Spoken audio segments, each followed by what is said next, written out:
Welcome, curious minds, to the deep dive. I'm your guide, and today we're embarking on a really crucial journey into the future of our planet's energy. You've heard a lot about renewable energy, of course, but what if we could truly power our entire world, every car, every factory, every home, with only renewable sources? Is that, even realistic? It's a huge question, definitely, and it's sparked intense debate and decades of research. Today, we're unpacking a really significant analysis titled On the History and Future of 100% Renewable Energy Systems Research. Okay.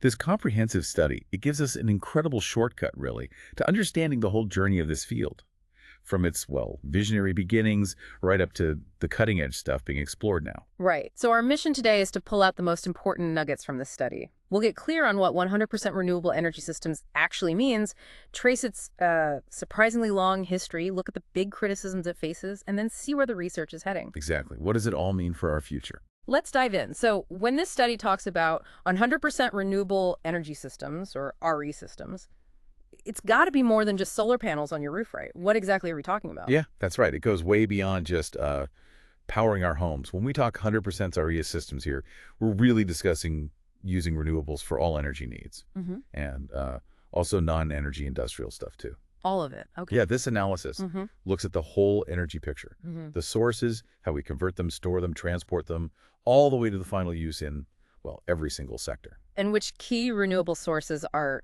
central to this vision, according to the study? So primarily we're looking at solar, wind, hydropower, bioenergy, geothermal, and ocean energy. Interestingly, while historically things like bioenergy and hydro were maybe seen as the main players, this study really highlights that today it's solar and wind that are seeing this, the strongest global growth. It actually points out 10 countries already supply near or even more than 100% of their electricity from renewables, mostly hydro in those cases. Wow, okay. 10 countries already. Now, one concept that comes up a lot, and I find this one really fascinating, is power to X, or PTX. Yeah. For, those of us maybe still getting our heads around it, how does PTX fit in? Ah, yes. PTX is, it's crucial, absolutely crucial, because it lets us convert renewable electricity into other forms of energy. Okay. Which is essential for things like storage or transport, or for uses where you just can't use direct electricity easily. Think power to heat, power to hydrogen. Those are key examples. Right. And then for tricky sectors like, say, the chemical industry or long-distance shipping and aviation, that hydrogen can be converted again into what we call e-fuels. E-fuels? Yeah, like e-methane or Fischer-Tropsch fuels, basically synthetic liquid fuels. E-ammonia, e-methanol. It's essentially a way to, chemically bottle up and transport renewable energy. So you're taking clean electricity and turning it into something you can store for ages or ship across the world. Makes green power incredibly flexible. But this study also talks about a kind of hierarchy for using energy, right, to be efficient. It does, yeah, and it's really insightful because conversions, they always involve losses. Always. For instance, turning electricity into e-fuels and then maybe back into electricity later. You could lose over half the energy in that process. Ooh. So the analysis emphasizes prioritize direct electricity use first. Think highly efficient heat pumps, battery electric vehicles. Use those first. Then use low temperature heat directly if you can. Makes sense. Only where you absolutely have to. Use efficient hydrogen solutions. And then, right at the end, use those hydrogen to X conversions for e-fuels and e-chemicals when, the other options just aren't practical. Got it. And managing the up and down nature of solar and wind, that's where the different types of storage come in, short-term, long-term. Exactly. Batteries are fantastic for short-term, like shifting energy from midday sun to the evening peak, while e-fuels can provide that vital long-term, seasonal storage, storing summer sun for winter heating, essentially. But there's other stuff too, like mechanical storage, pumped hydro, compressed air, and various kinds of thermal storage. It's all about building a really robust, interconnected system, one that can handle those natural fluctuations smoothly. This all feels so cutting edge, but this study, it shows the roots go back decades.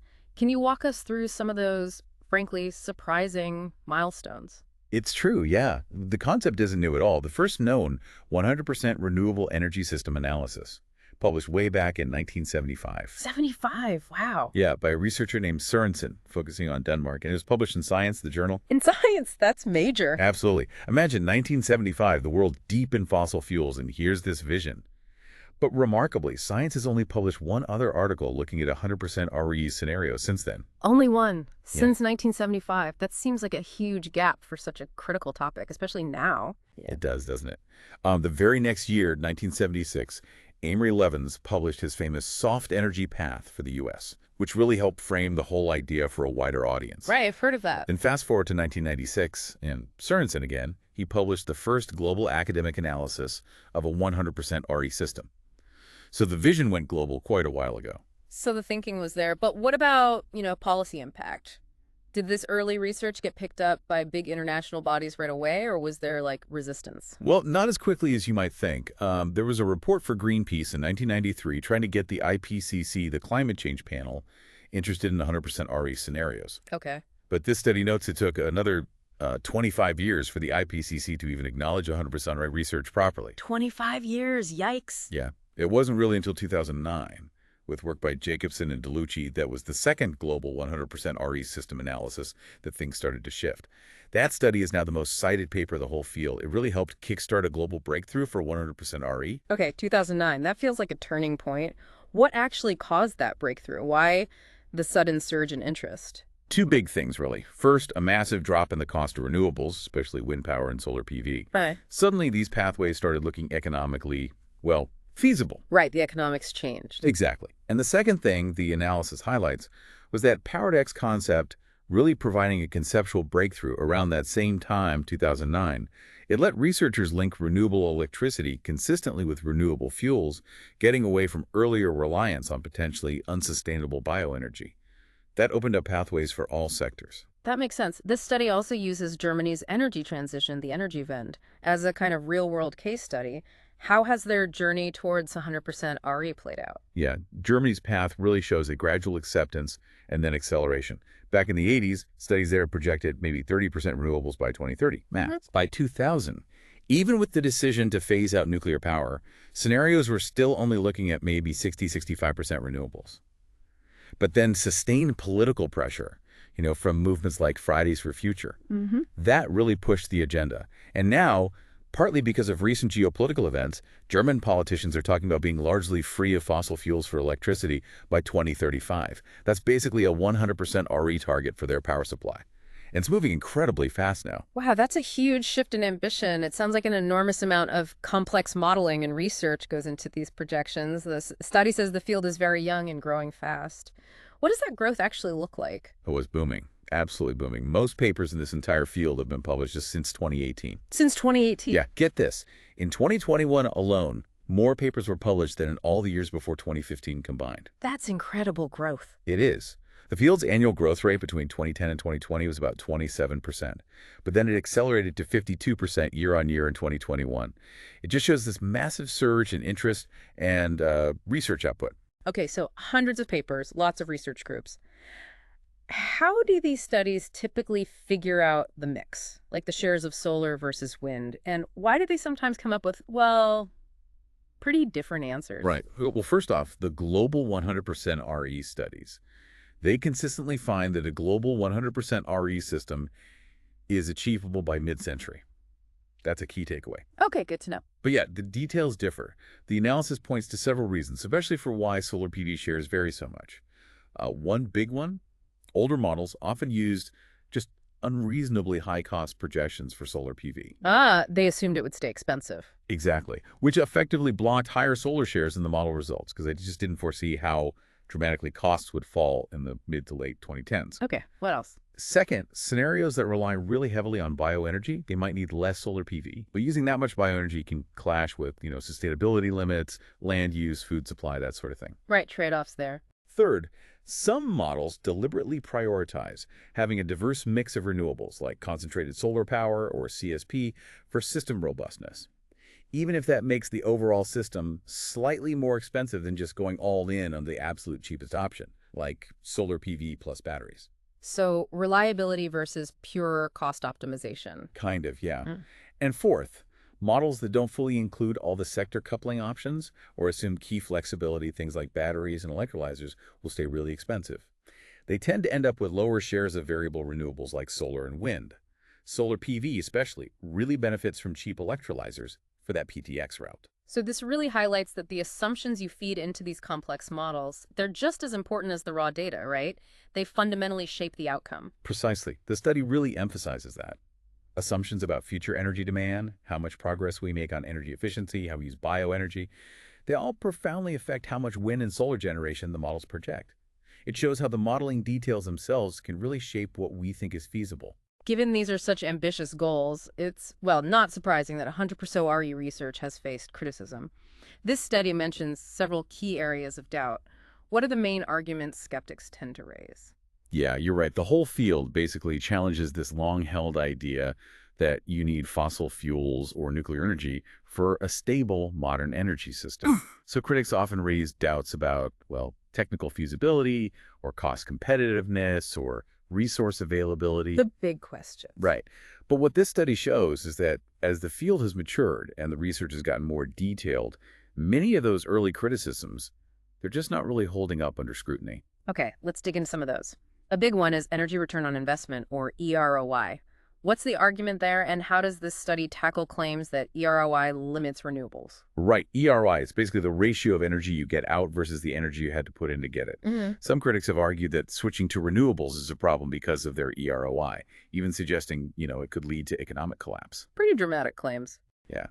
But this study points out that some of those arguments are based on, frankly, flawed thermodynamic assumptions. They incorrectly treat the Earth like a closed system, ignoring the massive constant input of energy from the sun. Okay, so a fundamental physics issue there. What about the EROI of renewables themselves? How do they stack up? Well, the study explains that comparing EROIs between different technologies can be tricky, methodologically inconsistent sometimes. But the crucial point is that the EROIs of modern renewables like solar PV and wind have massively improved because the tech has gotten so much better so quickly. Right. Solar PV's energy payback time, how long it takes to produce the energy used to make it, is down to like 0.5 to 2 years now. That means EROIs in the range of maybe 15 to 60 over a 30-year lifetime. And wind energy's EROI averages around 28 to 34, with some reaching nearly 60. They perform pretty well. That sounds much better than some critics suggest. Okay, what about this term energy cannibalism? Sounds a bit ominous. What is it, and is it a real barrier? Yeah, the study calls it an improper term, actually. But it refers to the idea that building all this new renewable energy infrastructure, that itself requires a lot of energy. And right now, that energy largely comes from fossil fuels. Ah, okay, using fossil fuels to build the replacements. Sort of, yeah. It's like a farmer needing to save some seed from this year's harvest to plant next year's crop. The study indicates that, yes, this is a factor, but the transition is possible, and it's fast enough to meet climate goals. It just means we need larger initial investments of energy upfront. Makes sense. Variability, we touched on storage, but that's still a huge concern people raise about solar and wind.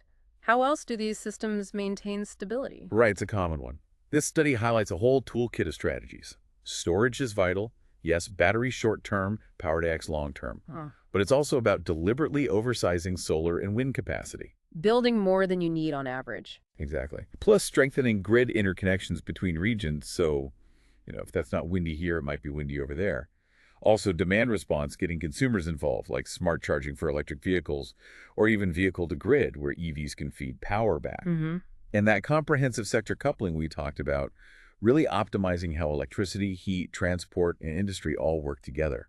One really exciting development mentioned is grid-forming inverters. Grid-forming inverters, what do they do? Basically, traditional power grids rely on big spinning generators and power plants to set the stable electrical heartbeat or frequency. Grid-forming inverters allow renewable sources like solar and wind to provide that same stability service themselves, even when there are no traditional plants running. It's a key piece for a 100% VRE grid. Okay, that sounds technically crucial. What about the cost? Are 100% RE systems just too expensive? Well, many of the models that found really high costs for renewables often didn't include all those flexibility strategies we just discussed. The storage, the grid connections, the demand response. Right, they weren't modeling the full system solution. Pretty much. This study also points out those models often overestimated how much new tech costs now, and underestimated how much cheaper it will get in the future, especially solar PV. When models include endogenous learning, the idea that costs fall as you build more, then you typically see higher shares of renewables, and overall system costs actually come down. So modeling it right shows it can be cheaper. Finally, let's talk materials. Building all these wind turbines, solar panels, batteries, that needs a lot of raw materials. Is that a potential showstopper? It's definitely a major focus, yeah. The study acknowledges that. Research does find potential bottlenecks for certain materials. Lithium, cobalt, nickel Yeah. are often mentioned given the huge increase in demand we expect. Okay, so it's a real concern. It is. However, the study offers what it calls moderate optimism, and the key reason is recycling. Unlike fossil fuels, which just get burned, most critical materials in renewable tech can be recovered and reused. The idea of a circular economy is labeled indispensable for 100% RE systems to be truly sustainable long-term. Right, we need to get good at recycling batteries and panels. And what about the human side? Things like community impacts, land use, energy justice. Does the research address those? Yes, and the study doesn't shy away from these critiques. It acknowledges that renewable projects can have negative impacts, like toxic materials used in manufacturing, or land use changes, or reliance on mining for rare earths, which has its own issues. Mm-hmm. It also highlights concerns about fairness, like who benefits most from solar adoption, often higher income households initially, and the potential for more waste if panels are retired early. It really stresses the urgent need for more research into co-benefits, societal constraints, and policy design to make sure the transition is fair and just for everyone. So the tech and economics are looking better, but the social and material aspects need constant attention. Now, it sounds like the research community is pushing forward hard, but the study also mentions institutional inertia in some big organizations. Who are we talking about, and what's the impact? Yeah, specifically the International Energy Agency, the IEA, and the Intergovernmental Panel on Climate Change, the IPCC, have faced, well, pretty heavy criticism over the years, primarily for consistently underestimating variable renewables, especially solar PV. Underestimating them how? For years, their main scenarios either had surprisingly low shares for renewables, or they relied on cost assumptions for solar and wind that were just, well, outdated, not reflecting how fast costs were actually falling in the real world. So their projections were literally painting a picture that was more expensive than reality and potentially slowing things down. That's exactly what this study found, especially considering the IPCC's main tools, the integrated assessment models, or IMs. These are the big computer models they use. Right. They were often using cost estimates for solar PV for the year 2050 that were actually higher than the real-world costs back in 2020. Wow. That's quite a lag. It led to what the study calls strongly distorted scenario results, basically making clean energy look too expensive, potentially delaying action.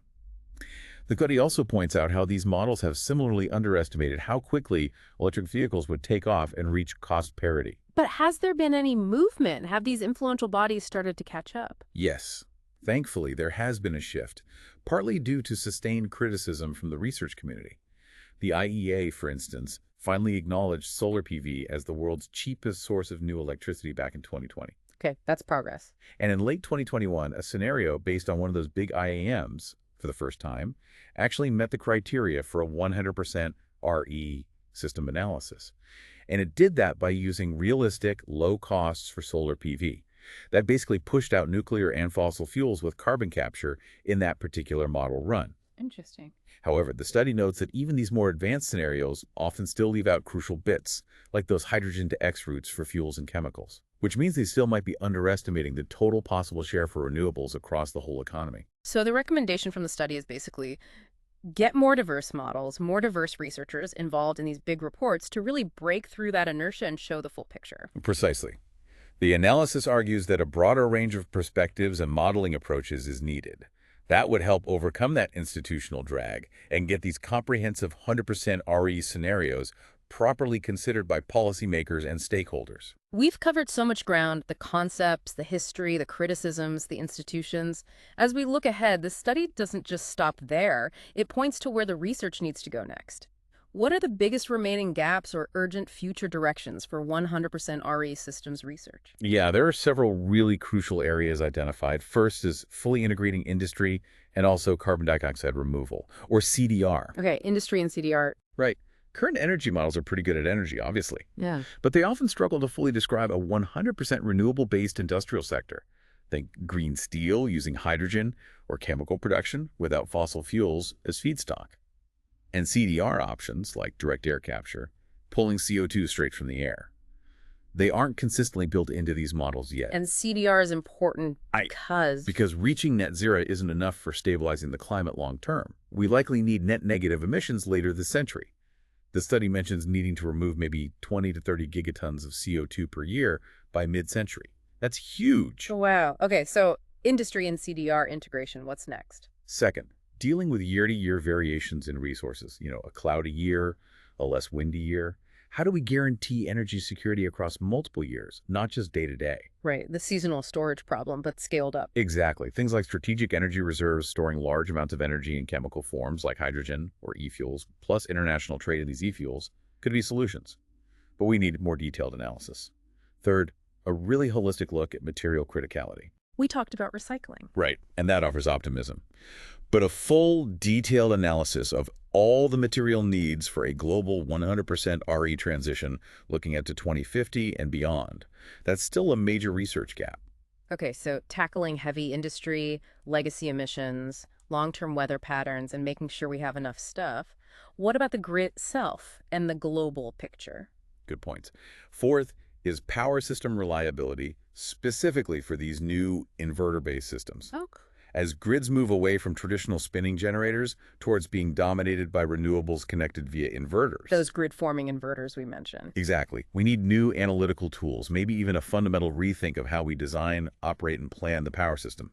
Fifth, expanding the geographic focus. Ah, yes, the global north bias. Right. The vast majority of these 100% RE studies, they focus on Europe, North America, maybe Australia. This study highlights a dramatic lack of research specifically for the global south countries, representing maybe 5 billion people. That's huge. It is.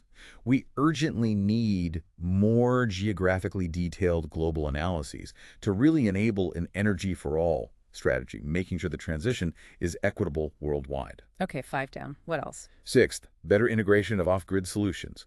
Hundreds of millions of people worldwide still lack basic electricity access.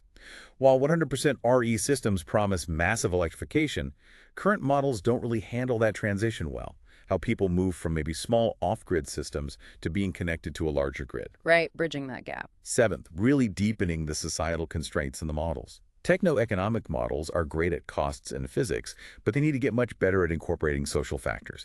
Things like public acceptance for wind farms or new transmission lines, behavioral changes like people adopting smart EV charging, and really addressing equity issues for vulnerable groups. Making the models more human-centered. Exactly. And finally, number 8, embracing open science. The study makes a strong plea here. Publicly funded energy system models. They should be fully open source code, open data, open access publications. Why is that so important? Because it massively helps scientific debate and validation. And crucially, it facilitates knowledge transfer, especially getting these tools and insights to researchers and planners in the Global South. So it's really about building models that aren't just technologically clever, but are socially aware, environmentally integrated, globally equitable, and transparent. That sums it up perfectly. This study on the history and future of 100% renewable energy systems research, it really shows how this field has grown from just looking at the power sector to tackling the whole energy system globally. It acknowledges, yeah, there are still big research gaps, industry, CDR, social aspects, but they are being actively worked on and with growing urgency. What really stands out to me from this whole discussion is just the sheer pace of the research and this growing consensus that a 100% renewable future isn't just, a pipe dream anymore. It's a deeply researched, technically feasible, and increasingly economically viable path forward. It feels like the question is shifting from if we can do it to how and when. I think that's exactly right. The insights on the history and future of 100% renewable energy systems research really do illuminate that path. It's coming into clearer, sharper focus all the time. And that leaves us, and you, our listeners, with a final provocative thought to ponder. If the research increasingly confirms that a 100% renewable energy system is not only achievable, but potentially more cost-effective and more resilient than sticking with fossil fuels, what is the single most important action you believe we, as a society, need to take right now to accelerate this transition? Thank you so much for joining us on this deep dive. We hope you feel a little more well-informed, maybe a bit more inspired, too, by the incredible work being done to shape our energy future. We'll be back soon with another deep dive into the world of fascinating insights.